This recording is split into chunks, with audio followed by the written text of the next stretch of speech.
Okay, in this video, we look at what happens when Google acquires LinkedIn from an accretion dilution standpoint. When you're ready, go ahead and open up the accretion dilution model file and go to the exercise tab. We're going to go through this together. So watch how I do this on my screen, and then try to recreate the steps yourself. Ultimately, when finished, you can check your work in the solutions tab that we've included. All right, so here is the exercise. We have the acquires Google, we have the target LinkedIn, and then we have the pro forma column, the together column in column D. And then we placed our deal assumptions to the right of the model, some broad deal assumptions that we're going to go through together. This is a mini accretion dilution analysis. We're going to go through the full accretion dilution in just a bit, but I feel like it's helpful before we dive into the full model to go through really a mini model to just kind of understand what the real important moving parts are. So the current share price, and again, we've also kept these we've rounded all the numbers just to make it simple. So the current share price for Google is around $600. They have around 700 million diluted shares outstanding. Again, in our main exercise, we're going to go through all of these. How do you actually calculate diluted shares outstanding? There's a nuance to just about every input here. We just want to keep it simple and just focus on the basic mechanics of the model for now. So they have 700 million diluted shares outstanding. They have a 2015 EPS forecast. So next year's EPS forecast is expected to be $20 a share. For LinkedIn, the pre-deal share price is $200, and let's assume for the moment that the offer price is going to be $260. We're going to sort of back into what that implies in terms of percentage premium in just a moment. They have 120 million shares outstanding, and their EPS forecast for 2015 is $2.75. Let's get a couple of assumptions under our belts. First, we're assuming that the deal date is January 1st, 2015. The deal is going to be a 50-50 stock cash deal. The tax rate, let's keep it simple for both companies, is 40%. There's going to be $100 million in financing fees associated with this deal and $120 million in transaction fees associated with this deal. There's going to be some borrowing, and the borrowing is going to be a loan with a 5-year term and a 5% interest rate. It's going to be $100 million synergies estimated from this deal.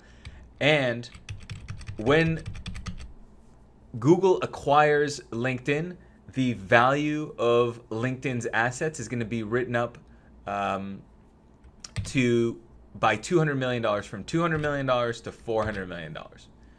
And the useful life of the average aggregate useful life of all the assets, the PP&E and the intangible assets, the average useful life of all those assets getting written up is 10 years. Again, we're doing a lot of aggregating. In a real model, you're going to look at the PP&E portion separately and the useful life of that separately. You look at the intangible asset portion separately, and you look at each individual asset. But for our purposes here, again, we're doing a lot of aggregating and generalizing just to make sure that we home in on the mechanics. And then down below, we're going to have a data table that outputs the sensitivities at different forms of consideration. So with that, we have enough information to really build an accretion dilution model. So the first thing is, let's just get a couple of simple things calculated here. What is the percentage offer premium?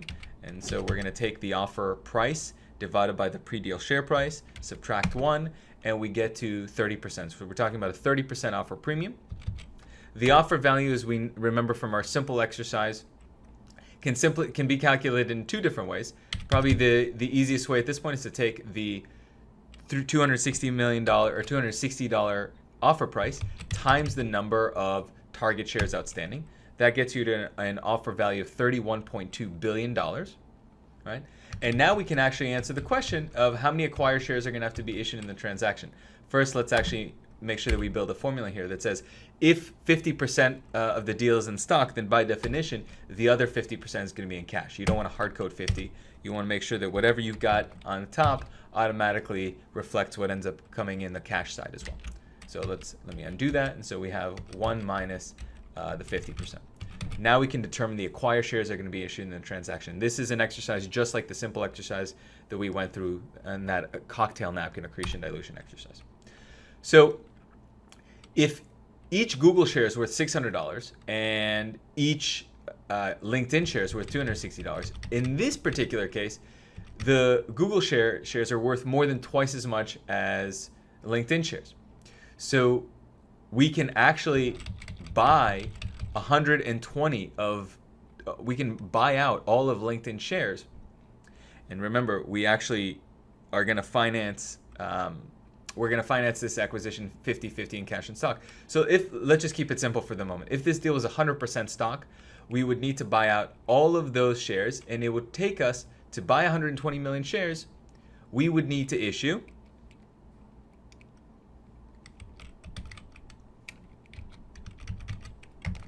0.433 of each one of our shares to buy out all 120 LinkedIn shares. In other words, it's going to take 52 million Google shares to buy out all 120 of LinkedIn shares. And that's because the Google currency is worth more than twice as much as the LinkedIn currency. Okay. So just so you're clear on the formula here, we just took the number of shares that have to be purchased by Google. If this was a 100% stock deal, we haven't made the adjustment that it's only a 50% stock deal. We'd have to buy 120, but we only have to issue 0.4 of each one of our shares, so 260 divided by 600, to buy each one of those shares.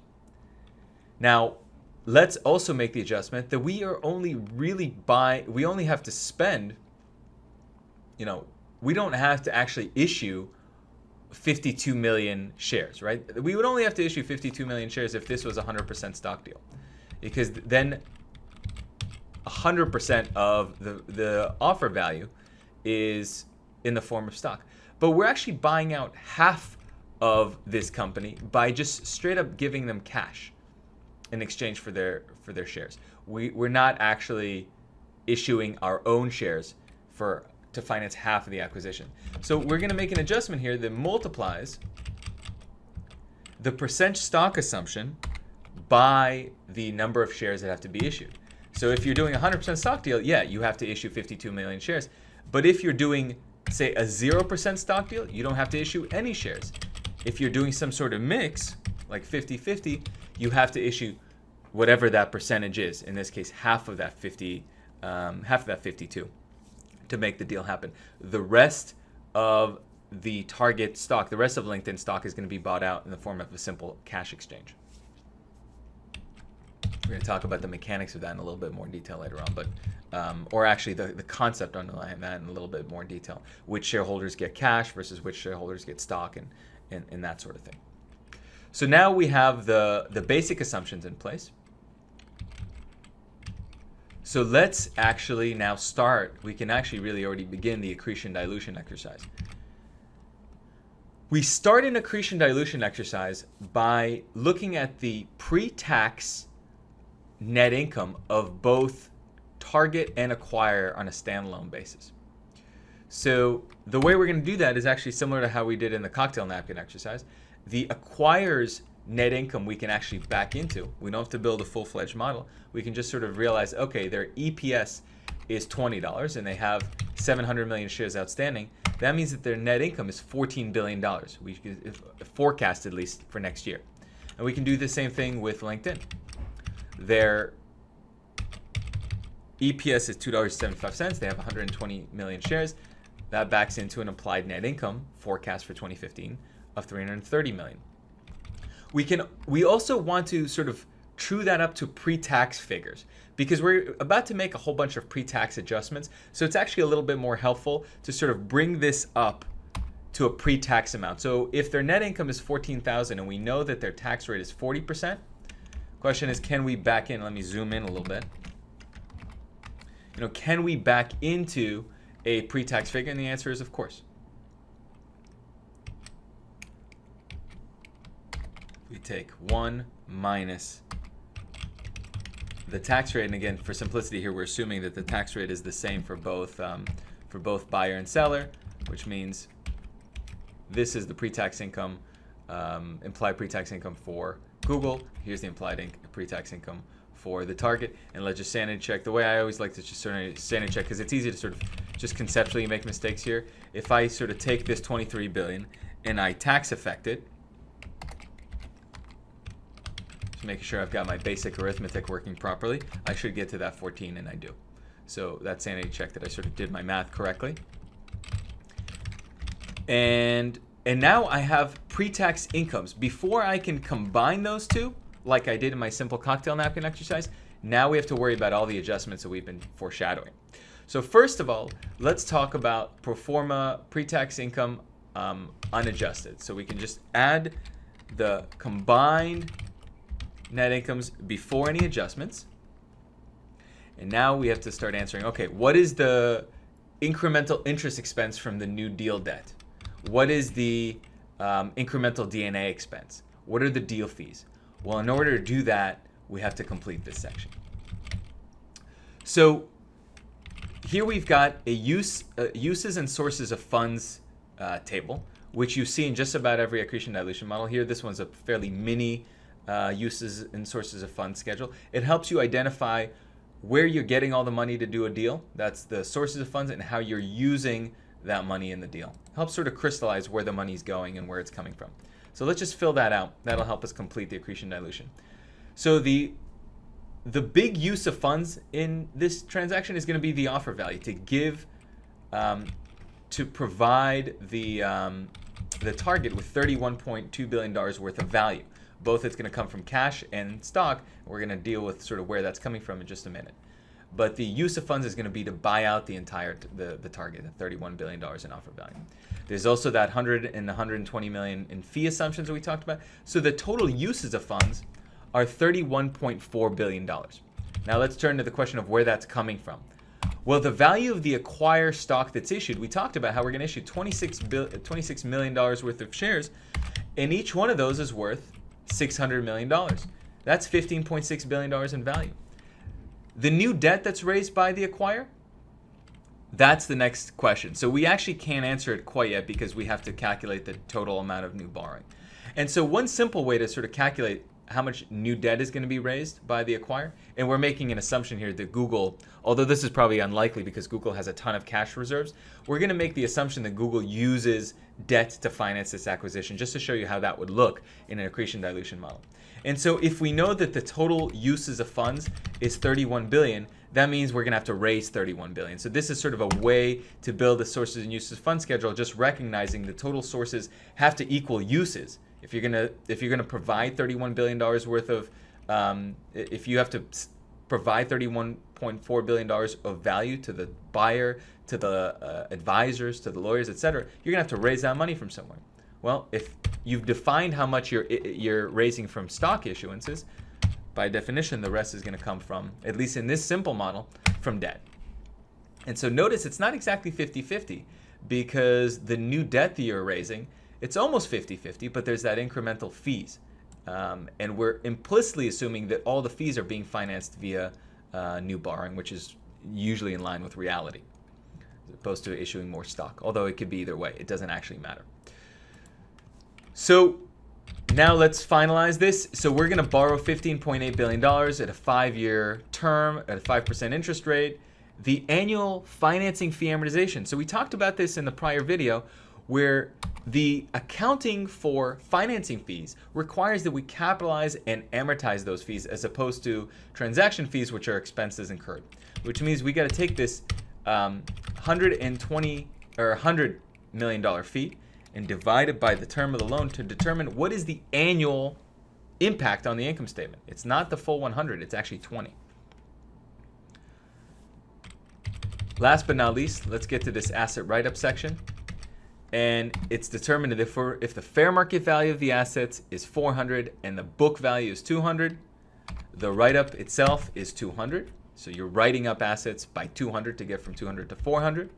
The useful life in aggregate of all these assets is 10 years, which means every year the incremental DNA associated with this deal is 20. Now notice, by the way, that we have it listed as 10 years here. We didn't actually write out 10. We put in 10 and let Excel do the formatting. Same here. For those that have forgotten from some of our other courses or haven't gone through it, you can accomplish this by doing a custom format where you type in a number and then type in years. If you were to try to just type in 10 YERS, that won't work because that is treated in Excel as text. You want to type in 10 and let Excel do the formatting through the custom format field. So we've got that in place. Now we can complete our accretion dilution. So what's the interest expense that's incremental from new deal debt? You can quantify that fairly simply by taking the new deal debt by that annual 5% rate. And we can switch the sign to show that it's a negative. We're going to continue with our general sign convention that expenses are negative. Incremental D&A expense. Well, every year we're going to have an incremental D&A expense of 20. Technically, actually, there's going to be some more amortization expense from financing fees. We broke that out separately so we can just observe it. So here we just want the asset write-up increment. All right, that's going to, every year we're going to show higher D&A expense, even though it's non-cash. And like I said in the prior video, it's not really an economic increment. It's just higher accounting. It's a bigger accounting expense, which is why ultimately we're going to see what the dilution might look like if you exclude this from the analysis, because it's not real, it's just accounting. The deal fees, let's sort of remove the deal fees, and here we just want the 120. Remember, these are expenses incurred. Let's switch the sign. So we want the full impact. And that's different from the 100. We can't just subtract the 100. Here, rather, we reflect the incremental 20 as a negative, because these fees are capitalized as capitalized and amortized. Lastly, synergies are always positive. They are accretive always. And we didn't actually specify what kind of synergies these are, but for these synergies to just be added with no adjustments, these really have to be pre-tax cost savings. Right? If they were revenue synergies, as we're going to talk about in subsequent videos, you're going to have to make a couple of margin adjustments before we can sort of just have that flow directly to the bottom line. So pre-tax cost savings is what the implication is here.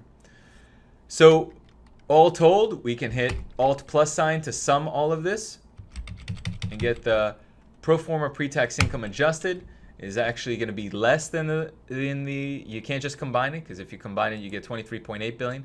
But after all these adjustments, the big one, of course, being interest expense from the new deal debt, brings you down to $23 billion. So now we got to tax effect this. We take the pro forma pre-tax income, and we have to remember that this needs to be brought down to a tax-affected net income, which is 13 billion. And let's just contrast that to what it would have looked like if you just added the two together. So if you add the two together with no adjustments, you get 14.3 billion. But if you make all the adjustments, as we just went through, it's actually lower. Again, the big reason is the interest expense, incremental interest expense. Last but not least, we got to get the denominator. The denominator starts with, and let me split the screen. This is probably the trickiest part of this. We start with the acquire sort of pre-deal share count of 700, and we add the number of shares that have to be issued in the deal. Okay, and now we have our pro forma EPS can be calculated as net income divided by shares outstanding. So rather than a forecast of $20, we are now expecting a pro forma EPS of $19. Let's compare the two to finally determine accretion dilution. This deal is clearly going to be dilutive, at least at these assumptions. And it's going to be dilutive by 97 cents. On a percentage basis, we're looking at a 5% dilutive deal. Let me undo the split, Alt WS. And so now let's play around with some of these numbers. So first of all, if we just ignore the incremental D&A expenses, a lot of analysts do because it's an accounting expense, and we ignore the financing fee amortization, which is also an accounting expense, the deal is still fairly diluted, because the real driver of this accretion or dilution has to do with the form of consideration, whether it's stock or cash, and the cost of borrowing as well. P ratios drive this quite a bit. I mean, if you look at the P ratio, I'm just going to do this off on the side. If you look at the P ratio of Google on a forecast basis, it's 30. Let's just format that nicely. And if you look at the PE ratio using the offer price of LinkedIn, it's much higher. right? So LinkedIn enjoys a far higher PE ratio, which means this is going to be a dilutive deal if there's stock involved. You know, the more stock you have, and let me just kind of zoom out. We talked about sort of the PE ratios determining that dilution. So Google is in a situation where the more stock they offer, the more dilution is going to be. Now, if you do no stock, the deal is still pretty dilutive, and then it sort of regresses to the cost of borrowing. If the borrowing has a really low cost, like 1%, and you can imagine if Google uses its excess cash reserves, that's really the amount of cash foregone, you start getting accretion. If you could borrow at 2%, the deal is only marginally dilutive. So those are the primary drivers. It's, you know, if it's a 100% stock deal, what's driving it is the PE ratios. If it's a 0% stock, in other words, all cash, what's driving it is the cost of the financing. All right, let's bring that back to normal. And so that's why it's actually quite helpful, and I'm going to bring this back to normal as well, or to our original, I should say, assumption. And that's why when you look at the data table, the data table sort of helps crystallize all of this.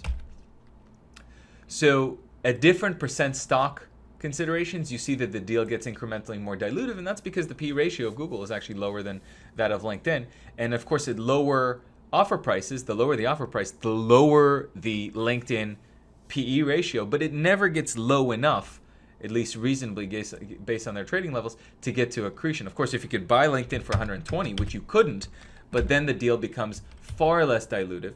If you could buy it, if it was trading at $80, it becomes basically break even.